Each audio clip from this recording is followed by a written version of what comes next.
मग मला परत त्या कन्सेप्ट रिपीट कराव्या लागतात, जे रिएक्टिव्ह पॉवर कंट्रोल मध्ये आपण त्या कन्सिडरेशन केलेले आहेत. म्हणजे समजा आपण डिफरंट टाइपच्या कॉम्पन्सेशन मेथड्स आपण बघितलेल्या होत्या. ओके, मग त्या कॉम्पन्सेशनच्या मेथड्स ज्या आपण बघितल्या त्याच्या रिलेटेड आपण स्टॅबिलिटी मध्ये काही कन्सेप्ट बघणार आहोत. ओके, ह्या 5th चॅप्टर मध्ये. म्हणून मी हा 5th चॅप्टर कन्सिडर केलाय. That chapter is also related to your theoretical part and as well as the numerical part.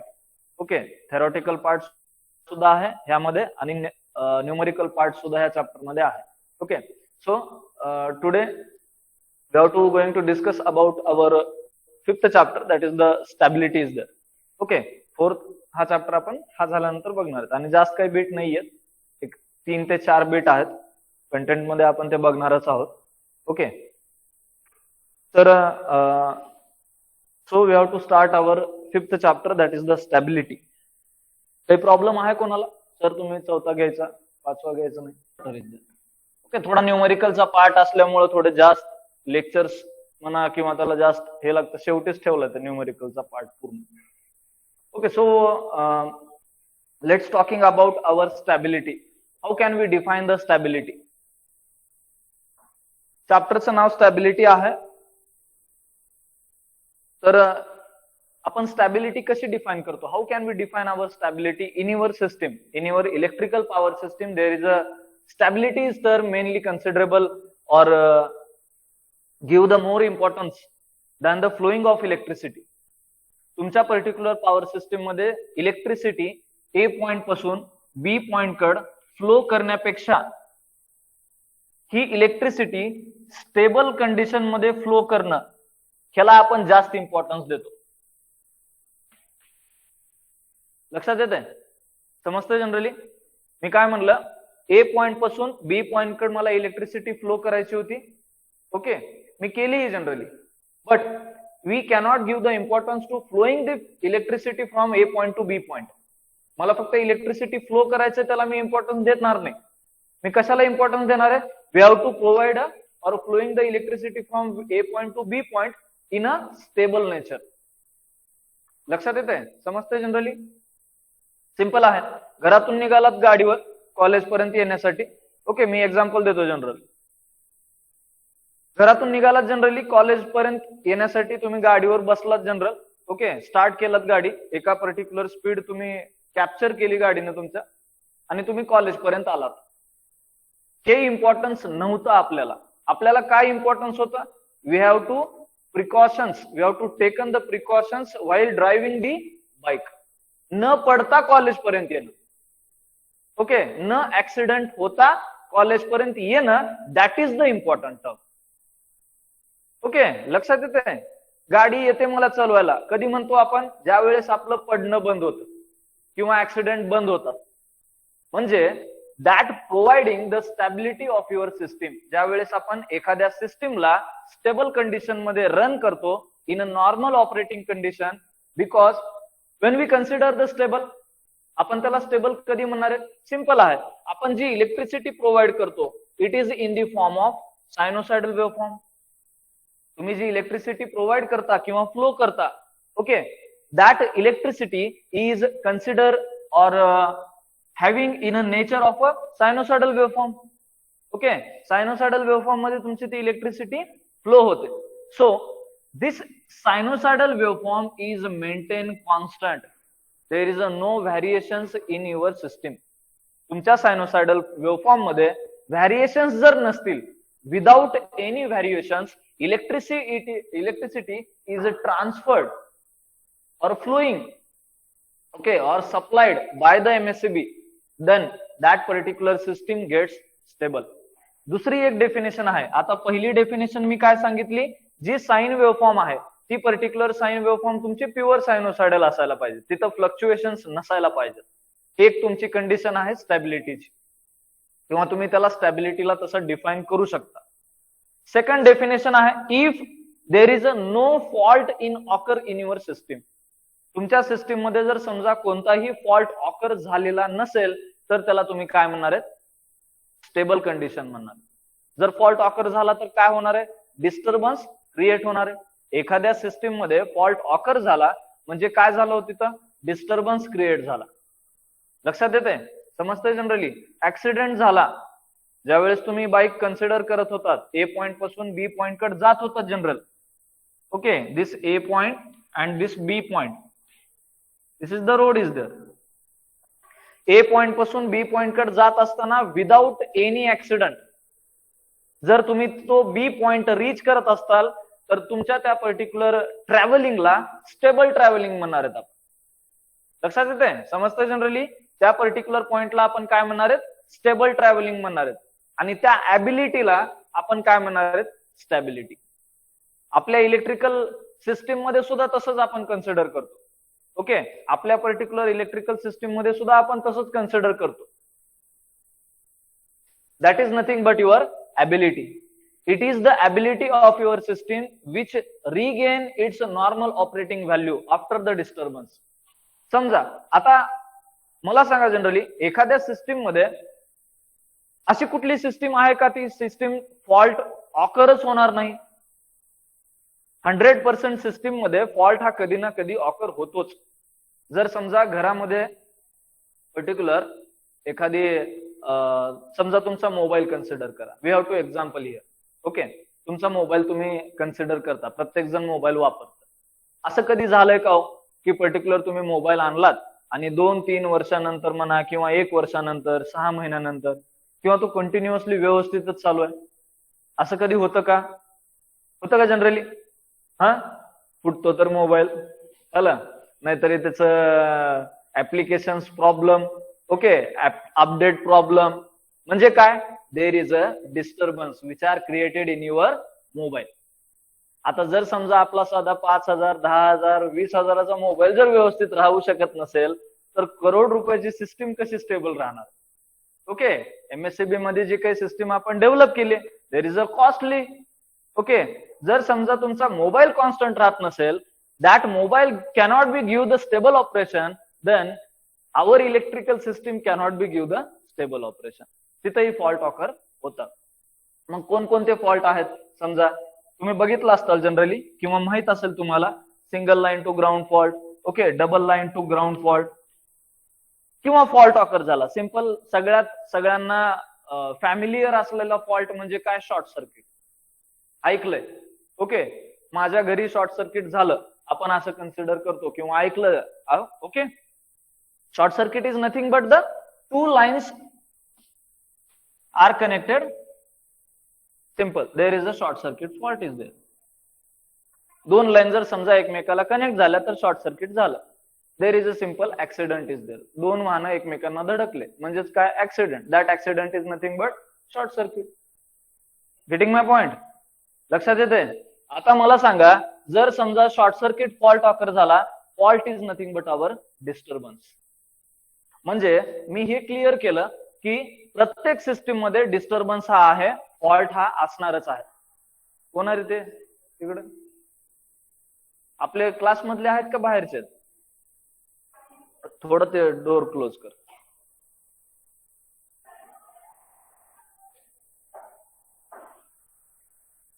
हा, जर समजा that is also one type of disturbance in our class. Okay, तो पण एक प्रकारचा डिस्टर्बन्स आहे. So when we have to close that door, we have to getting a stable operation of your lecture.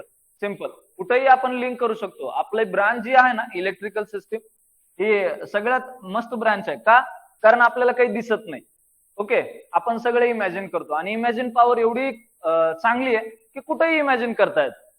Okay, so this particular fault, okay, disturbance is created, and if the disturbance is created and after that disturbance the system gets regain its value. म्हणजे काय, disturbance occur झाला, occur झाल्यानंतर जर समजा तुमची particular system ही stable operation जर देत असेल after the fault, after the disturbance, तर त्या सिस्टीमच्या ऍबिलिटीला तुम्हाला काय म्हणायचंय, स्टॅबिलिटी. आपण फक्त आता चॅप्टरच्या नावाचा मिनिंग लक्षात घेतलाय. We cannot start our chapter till now. Okay, कारण आपल्याला हे माहित असायला पाहिजे की आपल्याला शिकायचं काय. येणाऱ्या काही लेक्चर्स मध्ये आपल्याला हेच शिकायचंय की आपल्या सिस्टीम मध्ये स्टॅबिलिटी ही प्रोव्हाइड कशी करायची, आणि त्यासाठी आपल्याला अगोदर माहित असायला पाहिजे स्टॅबिलिटी म्हणजे काय. एखाद्या सिस्टीम मध्ये जर फॉल्ट ऑकर झाला, डिस्टर्बन्स क्रिएट झाला, ओके, त्या डिस्टर्बन्स नंतर जर सिस्टीम आपल्या अगोदरच्या नॉर्मल ऑपरेटिंग कंडिशनला जर येत असेल तर त्या सिस्टीमच्या ऍबिलिटीला तुम्हाला काय म्हणायचंय, stability. Getting my point.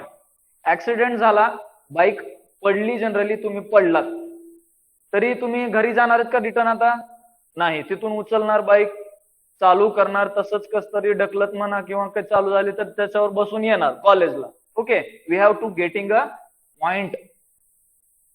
College पर्यंत आलात म्हणजे काय, नॉर्मल ऑपरेटिंग कंडिशन पर्यंत तुम्ही रीच केलात. That is nothing but your stability. Simple definition about the stability. लक्षात येत आहे? समजतंय जनरल? ती काढून ठेवा आता सगळं. ओके, हा. Next we have to consider here the contents. Online students, you can also they understand the stability, I think. You getting that point? Stability. लक्षात येते का रे? समजते का जनरली स्टॅबिलिटी म्हणजे काय? It is the ability of your system to regain its normal operating condition, then it is called as the stability. Okay, एखाद्या electrical सिस्टीमची जी काही ॲबिलिटी आहे त्याच्या प्रिव्हियस नॉर्मल ऑपरेटिंग कंडिशनला जर ती सिस्टीम येत असेल तर त्याला तुम्हाला काय म्हणायचंय, स्टॅबिलिटी म्हणायचं. लक्षात येते? Okay, next we have to consider here the contents. Okay, so first one we have to consider here the number of types of stability. Okay, नंतर आपल्याला बघायचं general equal area criteria, swing equation. दोन main part आहेत आता. Okay, तुमच्या chapter मध्ये दोन main bit आहेत, स्विंग इक्वेशन आणि इक्वल एरिया क्रायटेरिया.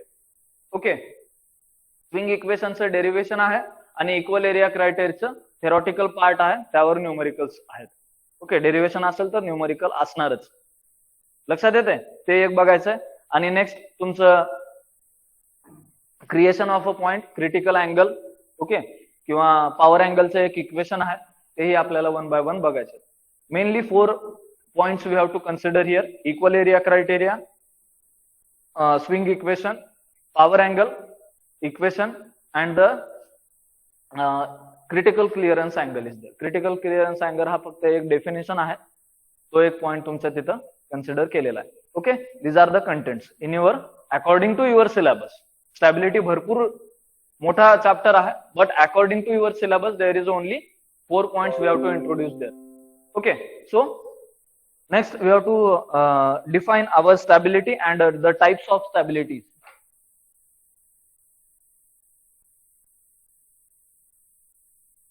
ओके, मी आताच सांगितलं की तुमची जी स्टॅबिलिटी आहे, that particular stability of a power system is the ability to retain or to return or regain of its normal operating condition, then that particular ability of a system is called as the stability. लक्षात येते? समजते general? Okay, आता जी stability आहे त्याला आपण define केलं, but there are the different types of stabilities. So one by one we have to discuss here the number of or types of stabilities. Okay, or simple classification is there. First one,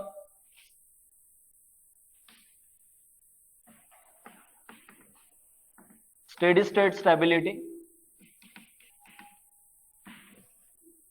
Second one, transient stability.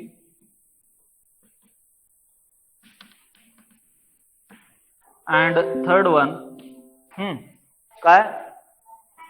dynamic stability. Read करा ते.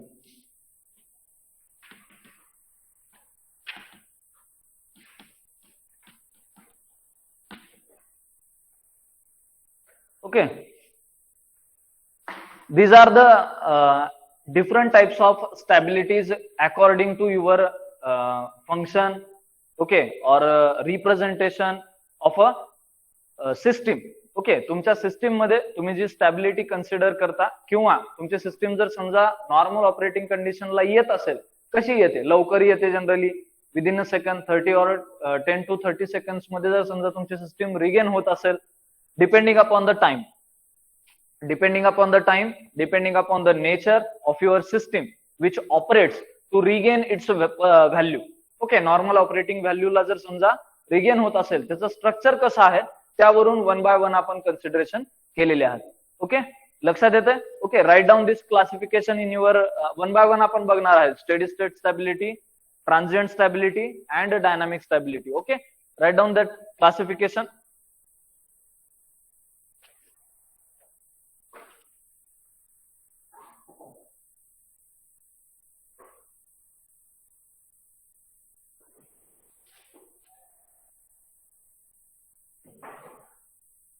Okay, offline students also write down that.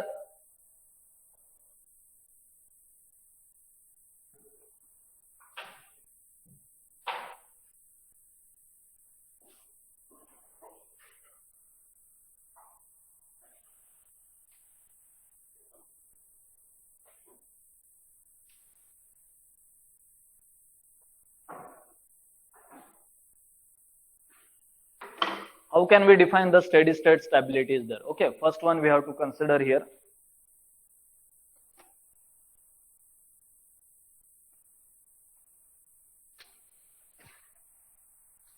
Okay, steady state stability is there. Okay, how can we define this steady state stability? Look at here. First point आपण आता बघणार आहोत. First, stability. Steady state means, steady means stable. Okay, state means function. Okay, sine waveform असेल, cosine waveform असेल, जे काही तुमची operating system, that is nothing but the state. Okay, जसं आपण केमिकल फॉर्म्युलाज मध्ये म्हणा किंवा केमिस्ट्रीमध्ये तुम्ही डिफरंट स्टेट्स ऑफ मटेरियल्स बघितलं होतं बघा. Okay, different states of materials, solid state असेल, लिक्विड स्टेट असेल, गॅसियस स्टेट्स असतील. ओके, स्टेट म्हणजे काय, त्याचं फंक्शन आहे, कुठल्या फॉर्मॅट म्हणा. स्टेट म्हणजे काय, format. Stable is nothing but, steady is nothing but stable. State is nothing but the format, and stability is always defined previous one. Okay, मी आता अगोदर सांगितलं ते फंक्शन. जर समजा if in case steady state stability is defined, okay, if we consider the sinusoidal waveform, okay, if we consider the sinusoidal waveform is there, and suddenly the fault is occurs. आता fault occur झाला, समजा ही waveform आहे तुमच्या करंटची. Okay, if you consider here and fault occur झाल्यानंतर आपल्या system मध्ये voltage increase होतं का करंट इन्क्रीज होतं रे? सांगा बरं. करंट इन्क्रीज होतं. ओके, कोणी आहे का व्होल्टेज इन्क्रीज होतं म्हणणार? हा, करंट इन्क्रीज होतं. करंट इन्क्रीज होणं म्हणजे काय, ही जी सायनोसायडल वेवफॉर्म आहे ना, ती पर्टिक्युलर वेवफॉर्म काय होते, इन्क्रीज होते. Let's see, we have to consider here this one. एका हायर पॉइंटला ते जाते. करंट तुमचा काय करतो, हायर पॉइंटला जातो जनरली. मग जर समजा if this particular short circuit current we have to consider here, ISC is nothing but the short circuit current. ह्या शॉर्ट सर्किट करंट ऑकर झाल्यानंतर तुमची जर सिस्टीम पर्टिक्युलर परत तुमच्या नॉर्मल व्हॅल्यूला जर येत असेल आफ्टर सम टाइम, आता इथं काय झालं, फॉल्ट ऑकर झाला, करंट वाढला. Okay, but this is the time is there. Okay, X axis ला आपण काय करतोय, टाइम रिप्रेझेंट करतोय. After that fault if the system regain its normal value, ही काय आहे तुमची नॉर्मल व्हॅल्यू आहे. ओके, परत हे सायनोसायडल वेवफॉर्म मध्ये कन्सिडर करू आपण, पुढे ती इन्क्रीजच होत जाते. लक्षात येते, समजतंय जनरली. पहिल्यांदा सिस्टीम सुरुवात झाली, ओके, स्टार्ट झाला, आपण सिस्टीमला आपण स्टार्ट केलं, चालू केली, आणि सडनली फॉल्ट ऑकर झाला. त्यावेळेस तुमचा करंट काय होतो, इन्क्रीज होतो. करंट इन्क्रीज झाला, but after some time that system regain or return its normal value. ही काय आहे तुमची नॉर्मल व्हॅल्यू आहे. आता मी काय करतो, इथं व्हॅल्यूज देऊन बघतो. आता हे आहे समजा तुमचा 10 एम्पियर करंट आहे इथपर्यंत. शॉर्ट सर्किट करंट आहे तुमचा 15. Okay, 15 ampere is there. मला सांगा, स्टार्टिंगला तुमचा करंट हा 0 होता, सडनली फॉल्ट ऑकर झाला, त्यामुळे करंट किती झाला, 15 एम्पियर झाला. Okay, that current goes on a highest range or maximum value. After that fault this electrical system runs and it's flowing the normal operating current, that is nothing but here again 10. परत मला काही वेळानंतर मला जर समजा normal current जर भेटत असेल तर that particular system is called as the or that ability of your system is called as the steady state stability. Stable operating condition भेटते मला नंतर काही वेळानंतर. लक्षात येते? समजते generally. But that fault is suddenly.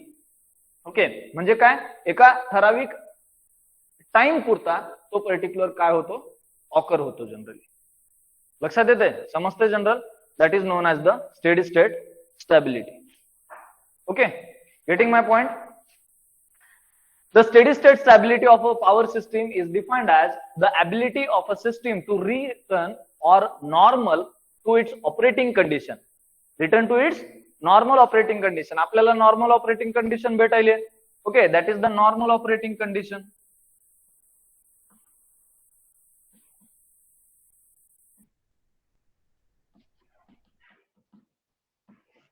Okay, that is the normal operating condition. To return its normal operating condition after having subjected to some form of a disturbance. Some form of disturbance is nothing but here. This is the disturbance. That is the fault. Fault occur झाल्यानंतर जर समजा तुमची system stable होत असेल तर त्या सिस्टीमच्या स्टॅबिलिटीला किंवा ॲबिलिटीला आपण काय म्हणणार आहे, steady state stability. Okay, we have to consider here simple. आता हे स्टेडी स्टेट स्टॅबिलिटी की आपण कधी कन्सिडर करतो किंवा अशा टाइपचे डिस्टर्बन्स हे आपल्याला कधी ऑफर होतात, ज्या वेळेस समजा तुमची जी काही इलेक्ट्रिकल मशीन आहे किंवा मोटर आहे किंवा जनरेटर आहे, if the motor is having a loading. Okay, if you consider the loading across the motor, मोटरला जर समजा गरजेपेक्षा किंवा अप्पर लिमिट पर्यंत जर तुम्ही लोड दिलात तर तिथं काय होणार आहे, फॉल्ट ऑकर होणार आहे. अप्पर लिमिट पर्यंत लोडिंग दिलात जनरली तर काय होणार आहे, तिथं फॉल्ट ऑकर होणार आहे. ओके, आणि जर समजा फॉल्ट ऑकर झाला तर तिथं काय होईल, परत तुमची ही सिस्टीम स्टेबल कन्सिडरेशन करतात. मग तिथं सर्किट ब्रेकर वापरा, आयसोलेटर वापरा, depending upon that parameters we have to remove that fault. आपण स्टॅबिलिटी मध्ये फॉल्ट हा रिमूव्ह करत नाहीत. ओके, लक्षात ठेवा. आपण हा फॉल्ट पर्टिक्युलर ऑकर केला पण ह्याला रिमूव्ह केलं का, नाही. रिमूव्ह झाल्यानंतर जर सिस्टीम स्टेबल असेल तर त्याला स्टेडी स्टेट स्टॅबिलिटी म्हणा. Otherwise different stability we have to introduce there. लक्षात येतंय? समजतंय? फॉल्ट ऑकर झाल्यानंतर त्याला रिमूव्ह करण्याचं काम कोण करतं, सर्किट ब्रेकर किंवा आयसोलेटर जे काही असतील तुमचे. ओके, ह्या स्टॅबिलिटीमुळे फॉल्ट हा रिमूव्ह होत नाही. Getting my point? लक्षात येतंय? ओके, नेक्स्ट असेल आता transient stability.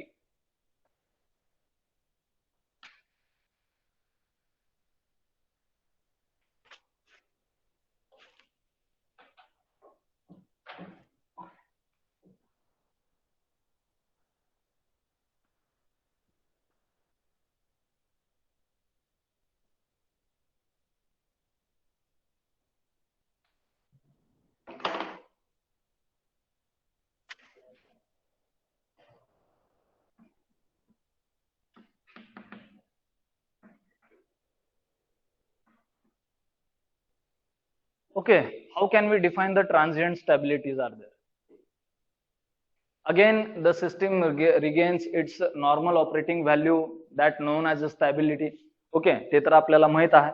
But what is mean by transients? काय असतील रे? हा, इकडे लक्ष द्या. What is mean by transients? Earthquake माहितीये? माहितीये का नाही? ओके, किती वेळासाठी राहतो तो? रोज येतो का? मग पाऊस आल्यासारखं नाही. मग दॅट इज द सडन. कोण म्हणलं? बर, अजून? Earthquake is nothing but suddenly. का आपल्याला माहित होतं अगोदर उद्या अर्थक्वेक होणार आहे असं माहित राहतं का कधी? नाही, अचानक होतो तो. आताही होतो जनरली जर झाला तर. Okay, there is earthquake.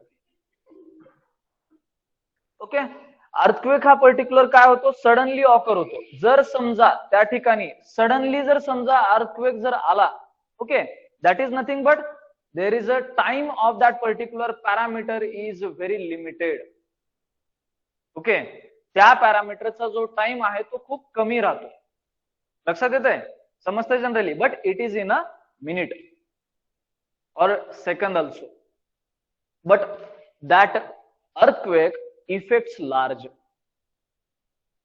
Okay, लक्षात येतंय? समजतंय जनरली? तो खूप कमी काळासाठी येतो, बट त्याचा जो इफेक्ट आहे तो पर्टिक्युलर इफेक्ट हा काय आहे, खूप लार्ज डिस्टर्बन्स हा क्रिएट करतो तुमच्या सिस्टीम मध्ये. सेम तसंच आहे इथं सुद्धा. Transient stability means if the disturbance are occurs transiently, means suddenly you have to disturbance or occurs in your system, okay, but that disturbance are having a large effect. लक्षात येतंय? समजतंय generally? ते काय करतात, एखादा ट्रान्सफॉर्मर असेल, ट्रान्सफॉर्मरच तुमचा बस झाला, ओके, नुसता शॉर्ट सर्किट करंट तुमचा ऑकर झाला तर त्याला काय होणार आहे, तुमच्या लोडच्या across short circuit current occur झाला तर तो जास्त क्रिएशन होणार नाही, तो सर्किट ब्रेकर पर्यंतच लिमिटेड राहील. पण जर समजा एखादा जो टॉवर आहे, ओके, 132 केव्हीचा तुमचा समजा टॉवर आहे, त्या समजा टॉवरवर लाइटनिंग अरेस्टर स्ट्रोक म्हणतो ना आपण, स्ट्रोक जर समजा पडला तिथं, वीज पडलेलं माहितीये का? हा, that is also one type of transients. दिवसभर वीज पडते का जनरली? नाही, within a second. Getting my point? earthquake within a second, but that effect is having a large. Steady state stability मध्ये तसं होतं का? नव्हतं. फॉल्ट ऑकर होता, डिस्टर्बन्स सुद्धा क्रिएट होत होता, but that is effect is minimum. काही काळानंतर, काही वेळानंतर जनरली सिस्टीम स्टेबल होत होती, but in case of a transients that particular disturbance are having a large and its effect is also more. long distance ला सुद्धा ते अफेक्ट करतात. म्हणजे समजा इन केस तुमच्या एखाद्या सबस्टेशनवर जर प्रॉब्लेम असेल, लाइटनिंग स्ट्रोक जर समजा तुमच्या सबस्टेशनवर जर पडला, लाइटनिंग अरेस्टर पर्टिक्युलर तिथं यूज केले असतील पण कामात नसतील व्यवस्थित, ओके, तर काय होणार आहे, त्याचा अफेक्ट डायरेक्टली तुमचे जे काही फीडर्स आहेत किंवा जे काही डिस्ट्रीब्युशन पोल्स आहेत तुमचे डीपी घरात जवळचे, त्या सगळ्या डीपीवर तो प्रॉब्लेम येतो. लक्षात येतंय? समजतंय generally? But time duration of this such a type of transients are very low. मग अशा ट्रान्झिएंट्सला, हे असे ट्रान्झिएंट्स तर आहेत, but if the system regain its normal operating value after such transients, असे ट्रान्झिएंट्स जर समजा तुमच्या सिस्टीम मध्ये ऑकर झाले आणि परत तुमची सिस्टीम जर नॉर्मल वर्क करत असेल, तर त्या ऍबिलिटीला तुम्हाला काय म्हणायचंय, ट्रान्झिएंट स्टॅबिलिटी. आता येतात असे ट्रान्झिएंट्स, अर्थक्वेक म्हणा, लाइटनिंग स्ट्रोक होत राहतात, पण अर्थक्वेक आला म्हणून जनरली आपण आपली लाईफ स्पेंड करणं सोडून दिलं का? आपलं नुकसान झालं जनरली त्यामध्ये, ओके, 1993 इज देअर, भरपूर नुकसान झालं, पण आपण सोडलं का ते सगळं? नाही, आपण तिथूनही परत नवीन लाईफ आपण स्पेंड करण्यासाठी शिकलो जनरली. लक्षात येतंय? समजतंय? Means we are having one type of ability to regain its normal operating condition after the transients. तुमच्या सिस्टीम मध्ये अशा टाइपचे ट्रान्झिएंट्स आलेही तरी तुमची सिस्टीम जर समजा स्टेबल राहत असेल after some time, then that type of ability is called as the transient stability. लक्षात येते? आता ह्या सगळ्या स्टॅबिलिटीचा जे काही टाइप्स आहेत ते कशावर डिपेंड आहेत? मग तुमच्या येणाऱ्या फॉल्टवर डिपेंड आहेत. कशा टाइपचा डिस्टर्बन्स तुमच्या सिस्टीम मध्ये क्रिएट होतो, okay, which type of disturbance are created in your system, then according to that disturbances there is the stabilities. Steady state stability म्हणलात तर तुमचा डिस्टर्बन्स हा स्मॉल होता, ओके, आणि कमी इफेक्ट राहत होता. ट्रान्झिएंट्स मध्ये काय होत होतं? तुमचा पर्टिक्युलर जो डिस्टर्बन्स आहे तो हायली इफेक्ट करतो, ओके, सडनली ऑकर होतो, but it affects highly in nature. And third one, that is the dynamic stability is there, okay. Next stability is nothing but your dynamic stability, that is also considerable here, and that stability is also depend on the disturbance which are occur in your system. Getting my point? लक्षात येत आहे? Okay, तिथेही त्यांनी तेच सांगितलंय. Transient stability of your power system refers to ability of a system to reach its stable value following a large disturbance. Large disturbance म्हणजे काय तुमचं कन्सिडरेशन? सडनली तो ऑकर होतो, but it disturbs more, it affects more. Earthquake आला म्हणून एकच घर पडतं का जनरली? असं होतं का कधी? लाइटनिंग स्ट्रोक आला म्हणून पर्टिक्युलर आपण एकच हे प्रॉब्लेम आला का एकच सबस्टेशन बंद पडलाय का? नाही. त्याच्या जवळ जेवढे काही पॅरलली रन होत आहेत, जनरेटर असू, फीडर असू, डिस्ट्रीब्युशन पोल असू, each and every parameters are having a effect due to this lightning arrestor, or sorry, lightning stroke is there. लक्षात येत आहे? Getting my point? समजते का नाही रे? हा, आज काय बसलात मग?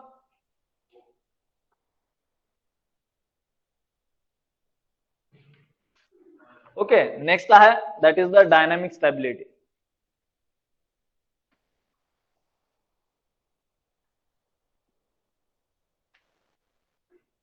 ओके, मग असे ट्रान्झिएंट्स हे कशामुळे ऑकर होतात तुमच्या सिस्टीम मध्ये ते आपण बघणार आहोत. That is switching operations. Okay, machine म्हणा किंवा तुमचं जे काही जनरेटर आहे त्याला सडनली स्विच केलं. स्विच म्हणजे काय? ऑफ केलं किंवा ऑन केलं.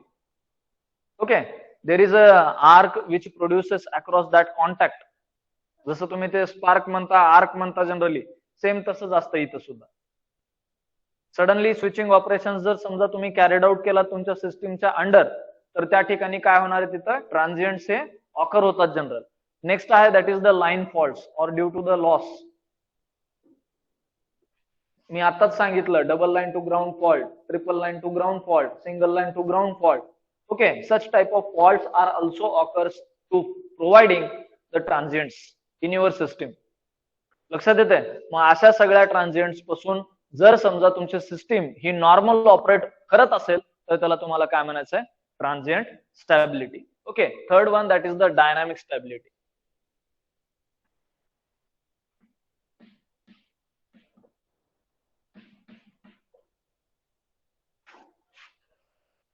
Dynamic stability is there. How can we define that dynamic stability? Tell me. But what is the dynamic? What is the meaning of dynamic and stable? Difference. Such type of disturbances are very small. Okay. कमी वेळ लक्षात येते?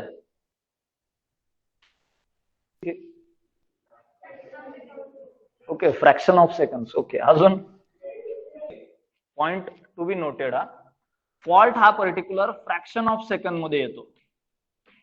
Disturbance are always produces in the second. Fraction of second वेगळं आणि second वेगळं. Fraction of second म्हणजे ह्या सेकंडचा part कुठला तरी एक. Okay, this is a complete second, then there is a fractions. Okay, and fault is nothing but fraction of second and disturbance are nothing but the number of seconds. लक्षात येते? समजते general? खूप मोठा difference आहे.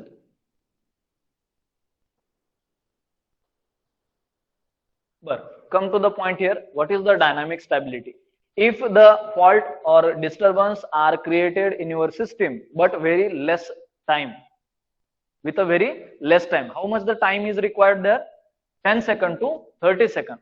Then such type of disturbance are occurs in your system, and if the system regain its value or return its normal operating condition, then that particular stability is called as the dynamic stability. Disturbance occur झाले, खूप कमी वेळासाठी occur झाले, 10 to 30 seconds only.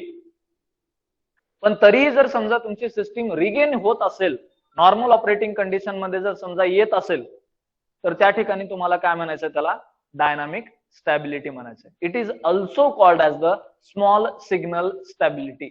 MCQ मध्ये विचारलं जातं. Okay, it is also called as the small signal stability. का signal stability म्हणलं? स्मॉल सिग्नल स्टॅबिलिटी का म्हणलं जनरली?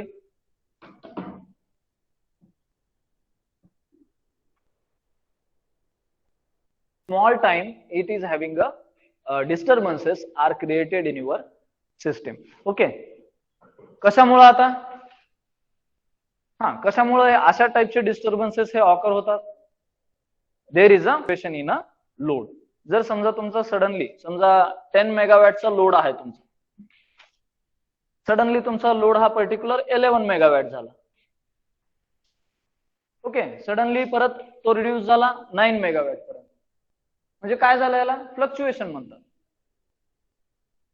लॅम्प तुम्ही घरातला बघितलात, okay, there is always fluctuations in a voltage.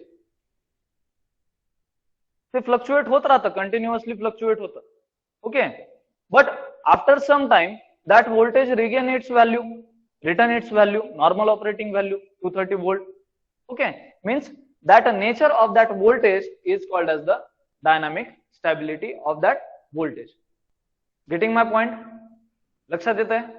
Okay, काय काय बघितलं मग आता? Steady state stability,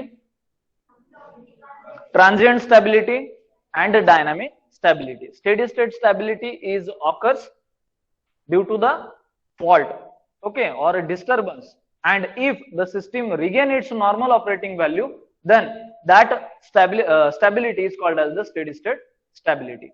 Transient stability means if the disturbance are occurs suddenly but it affects large in nature, then that particular effects or stabilities are called as the transient stability. Okay, such type of disturbances are occurs in your system, and if the system regain its normal operating value, then that particular value or that ability of your system is called as the transient stability. And the next one, that is the dynamic stability. Such type of stability is occur when the disturbances are having very small value. How can we define that? That is the 10 to 30 seconds. Okay, 10 to 30 seconds पर्यंत जर समजा तुमचे जे काही signals आहेत किंवा जे काही डिस्टर्बन्स आहेत तो जर समजा तुमच्या सिस्टीम मध्ये ऑकर होत असेल, तर त्यावेळेस तुम्हाला काय करायचंय? डायनामिक स्टॅबिलिटी प्रोव्हाइड करायची आहे तुमच्या सिस्टीम मध्ये.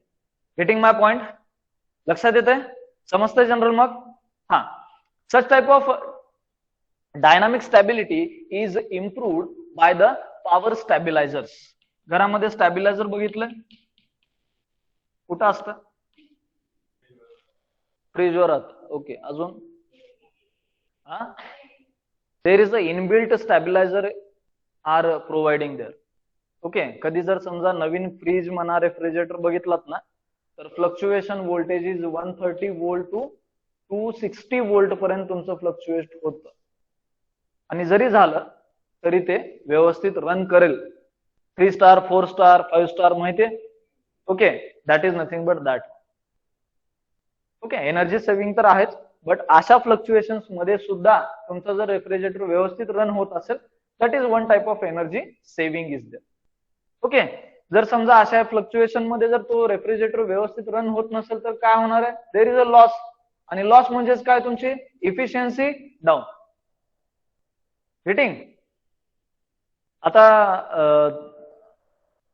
रेफ्रिजरेटर म्हणा किंवा एअर कंडिशनर म्हणा, त्या ह्याच्यामध्ये सुद्धा एसीज म्हणा, एसीला सेपरेटली स्टॅबिलायझर तुम्ही प्रोव्हाइड करता. रेफ्रिजरेटर असं एसी च्या ह्याच्यामध्ये इनबिल्ट स्टॅबिलायझर येत नाही, कारण त्याची जी डिमांड आहे, okay, that is the fluctuations across the voltage, and if such a type of fluctuations are occurs, it affects directly on the air conditioner. AC ला काय करतो तो? जर समजा तशा टाइपचे फ्लक्च्युएशन्स असतील तर ते कम्प्लिटली एसी ला काय करतात? अफेक्ट करतात. आणि एसी काय आपला स्वस्त नाही. ओके, त्यासाठी आपण स्टॅबिलायझर हा कन्सिडर करतो. रेफ्रिजरेटरला डायरेक्टली इनबिल्ट देता येतं. Okay, nowadays it is possible. Why it is possible? Because use of power electronic devices, power electronic डिव्हाइसेसचा यूज करून ते शक्य झालंय generally. Okay, getting my point? आपण काय केलं आज? 5th चॅप्टर स्टार्ट केला. In between that we have to define the stability definition. After that one we gone through the contents. Okay, After that one, we have to consider here classification. These three types of stabilities we have to define there. How can we define? Which type of stabilities are there? Steady state stability, transient stability, and dynamic stability is there. Each and every stability are providing the different content and different factors or format are there. प्रत्येक stability ही प्रत्येकापासून different आहे, same नाही येत ते कुणीही. लक्षात येते, समजतंय? But each and every stability is depend on the format of disturbance. तुमचा जो काही डिस्टर्बन्स आहे, कशा प्रकारचा डिस्टर्बन्स आहे त्यावरती डिपेंड आहे. Getting my point? Okay. In the next lecture we are discussing the swing equation. Okay, त्याचं एक डेरिव्हेशन आपण बघणार आहोत, जे की येणाऱ्या नेक्स्ट लेक्चर मध्ये आपण बघणार आहोत.